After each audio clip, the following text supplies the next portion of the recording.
Alright, YouTube. Here's the Arma Felony.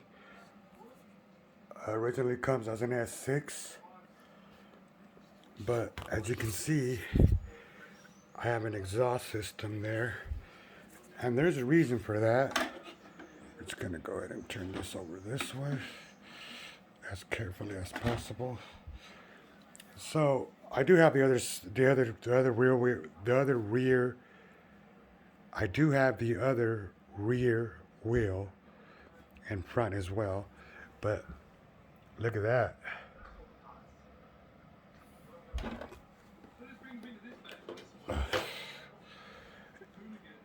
This is a nitrous twin turbo intercooler system that I'm gonna add to this, and there you go.